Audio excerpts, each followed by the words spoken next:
ત્રણ વિસ્તારોના લોકો મુશ્કેલીમાં, હરકલી કોતર બન્યું તકલીફનું કારણ।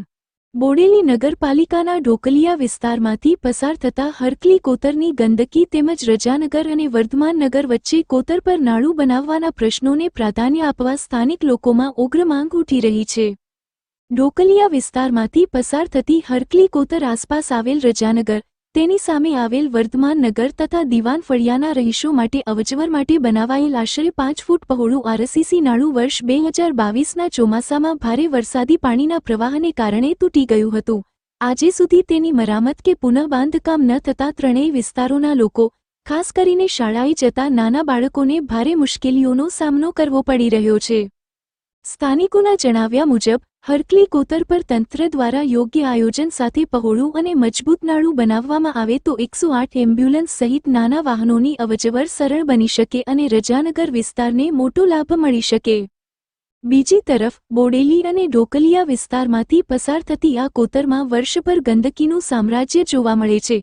તેની દુર્ગંધ અને મચ્છરના વધતા ઉપદ્રવને કારણે આસપાસના રહેવાસીઓમાં રોગચાળાનો ભય વ્યાપી રહ્યો છે, જેના કારણે લોકોમાં ભારે અસંતોષ ફેલાયો છે।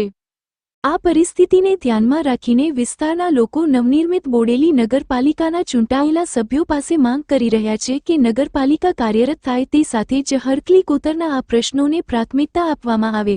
આવનારા ચોમાસા પહેલા જ સમસ્યાનો કાયમી ઉકેલ લાવી લોકો માટે સરળ અને સુરક્ષિત અવરજવર સુનિશ્ચિત કરવામાં આવે તેવી પ્રબળ લાગણી વ્યક્ત કરવામાં આવી રહી છે। हमारे ચોમાસામાં દર ચોમાસામાં મને દીક બેહી ગઈ છે। આ નારું જોયું કે કોઈ એનો નિકાલ થતો નહીં। હવે એવા ઉમેદવારને અમારે વોટ આપવાનો છે કે આ નારાનો નિકાલ લાવ। અમારે અહીંયા મચ્છરો, છોકરોની બીક, છોકરું રમતું રમતું પડી જાય, એનો મચ્છરોને અમારે બહુ બીક છે। છોકરો નિહાળ આવે છે એની બીક છે કે છોકરા પડતા પડતા ગીચર વાળા પણ નિશાળે જાય, નિશાળ ના જાય તો છોકરો સાહેબ વળે। અમારે આ નારાનો નિકાલ કરવાનો કેટલા સમય થી આ તમારું 2022 નું તૂટ્યું છે નારું। આ 2026 ચાલે છે, 4 વર્ષ થાય। હજુ તો કલેક્ટર સાહેબ આવે છે, બહારના મીડિયા વાળા આવે છે, બધા જોઈ જોઈને જાય છે, પણ કોઈ એનો નિકાલ લાવતા નહીં। હા ભાઈ થઈ જશે, પણ હજુ તો એનો નિકાલ લાવે નહીં। 4 વર્ષ થયા અમારું નામ માંગીએ છે કે નારું આખો પુલ બનાવવાનો છે। પુલના માથે અમારે બધી સગવડ તમે કહેતા હોય તો અમે કરી શકશું। અમારે જે વોટિંગ આવશે, વોટિંગ વાળાને આપશું, જે કામ પૂરું કરશે એને અમે વોટિંગ આપવાના છે। અને અમારું નારું મોટું બનાવવાનું છે। પોરાસમાં તકલીફ છોકરાઓને પડે છે, સ્કૂલ વાળા છોકરા જાય છે આવે છે અને બધા બૈરા પાછળ છે એમને તકલીફ પડે છે। એટલે અમે તમને એટલી માંગણી કર કે કોઈ બી આવો વોટિંગમાં, પણ અમારે વોટિંગ આપવાના જ છે તમને, પણ અમારા કામ કર્યા પછી તમારું કામ। અને ચોમાસામાં બહુ તકલીફ પડે છે, જે પાણી ભરાય એટલે પબ્લિક છે ને બિચારી કઈ દોડી શકે ના। આ પાણીનો જ ભરાવા થઈ જાય તો રોડ ઉપર દોડવું પડે, ખેતરો કૂદીને જવું પડે છે। એવો અમારે કહેવાનું છે, બીજું કાંઈ નહીં કહેવાનું, બસ આટલી જ છે। આટલી અમારી માંગણી છે તમારા ગામની અંદરથી પસાર થતી આ હરકલી કોતર વર્ષો જૂનો આ પ્રશ્ન છે અહીંના સ્થાનિક લોકોનો। અવારનવાર ચોમાસામાં દરેક વખતે અહીંયા આગળ પાણી ભરાઈ જાય। પાણીની સૌથી મોટી સમસ્યા છે, બહુ મોટી સમસ્યાઓથી ઘેરાયેલો આ વિસ્તાર છે। આગળ ડુંગરોના 7 ગામોથી વધુ ગામોમાંથી થઈને પસાર થતી આ કોતર બધા પાણીનો ભરાવો અહીંયા આગળ થાય છે। અમારી તંત્રને માંગણી એવી છે કે ટોકરવા ગામ પાસેથી આને ડાયવર્ટ કરવામાં આવે તો ચોમાસામાં અમને કોઈ મુશ્કેલીનો સામનો કરવો ના પડે।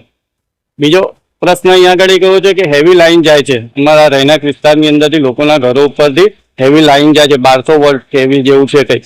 એના માટે પણ અમે પંચાયત સ્તરેથી રજૂઆત કરી, જીઈબીમાં રજૂઆત કરી, દરેક જગ્યાએ લાગતા અધિકારીઓના વિભાગોમાં રજૂઆતો કરી, પણ આજ દિન સુધી એનું કોઈ નિરાકરણ નહીં આવ્યું। તો શું તંત્ર રાહ જુએ છે કોઈ ઘટના ઘટી જાય પછી કોઈ કામગીરી કરવાની? તો આ વિસ્તાર ભારતમાં નથી, ગુજરાતમાં નથી? શું આ વિસ્તારના લોકો દેશના નાગરિક નથી કે ગુજરાતના નાગરિક નથી? સરકારશ્રીના નીતિ નિયમ પ્રમાણે દરેક ઘરવાળા ઘરવેરા, નલવેરા, લાઇટ બિલ બધા જ ભરતા વેરા છે। અહીંયા કોઈ અત્યારે કોઈ ઉદ્યોગપતિ, કોઈ નેતાનું મકાન હોત તો આ પરિસ્થિતિનું નિર્માણ ના થતું। છેલ્લા 3 વર્ષથી આ બ્રિક તૂટેલી હાલતમાં છે। લોકો અહીંયાથી પસાર થાય એટલે એમના પગોમાં કાચ વાગે, ખીલા વાગે એવી પરિસ્થિતિનું નિર્માણ છે। તો આ ગરીબ લોકોનો વિસ્તાર છે એટલે અહીંયા સરકારશ્રીની યોજનાનો લાભ નથી પહોંચતો। અમારી આ નગરપાલિકા જે નવરચિત નગરપાલિકા છે 26 તારીખે જેની ચૂંટણી થવા જઈ રહી છે, નવું જે બોર્ડ આવે એનાથી અમે આ એક જ આશા રાખીએ છીએ કે તમે બીજા કોઈ કામ કરો કે ના કરો, પણ અમારા વિસ્તારનું આ કામ કરો। અને જે બી કોઈ 4 કોર્પોરેટર ચૂંટાઈને આવશે એમની સાથે અમે કોલ કરાર કરીશું કે પહેલા આ કામને પ્રાથમિકતા આપવી પછી જ બીજા કામોને હાથ પર લેજો. એમે અમારા ઢોકળિયા ગ્રામ પંચાયતમાં પંચાયત લેવલ હતી જ્યારે મહેશભાઈ સરપંચ હતા ત્યારે ગામના દરેક કામો થયેલા જ છે. એક આ પ્રશ્ન છે, આ મોટો પ્રોજેક્ટ છે એના કારણે આ અટકેલું છે, તો આ વસ્તુનું નિરાકરણ આવે એવું અમે બાંહેધરી 4 કોર્પોરેટરો પાસેથી લઈશું, પછી જ બીજા કોઈ કામ હાથ પર લેવડાવવાની વાત કરીશું. શબ્બીરભાઈ શેખ.